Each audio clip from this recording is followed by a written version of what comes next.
Shapes of orbital में हमारे पास पहली टाइप है एस ऑर्बिटल। एस ऑर्बिटल क्या होते हैं जी? एस ऑर्बिटल को हम कहते हैं this is the first orbital around the nucleus in which electrons can evolve around the nucleus. Nucleus के अराउंड पहला ऑर्बिटल जिसके अंदर इलेक्ट्रॉन्स इवॉल्व करते हैं और इसके लिए प्रिंसिपल क्वांटम नंबर की वैल्यू जो होती है वो 1 होती है और इसकी शेप स्फेरिकल होती है और इसमें होल इलेक्ट्रॉन डेंसिटी जो होती है एटम की वो क्या होती है? डिस्ट्रीब्यूटेड होती है किसमें? Around the nucleus in a circular path में। अगर हम कहें कि ये 1s ऑर्बिटल है तो इसका साइज इतना है, अगर हम कहें कि 2s वाला है तो ये साइज थोड़ा सा बड़ा हो जाएगा। पता चला हमें कि s ऑर्बिटल का साइज बढ़ता जाएगा with the increasing the value of the principal quantum number n.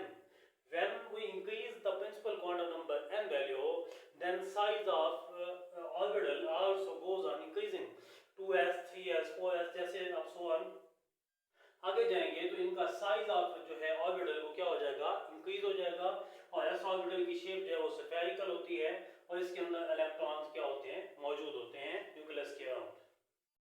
जी तो अगर हम 1s की बात करते हैं तो 1s के लिए n की वैल्यू जो है वो 1 होती है। अगर n की वैल्यू 1 हो तो l की वैल्यू इसके लिए 0 होती है।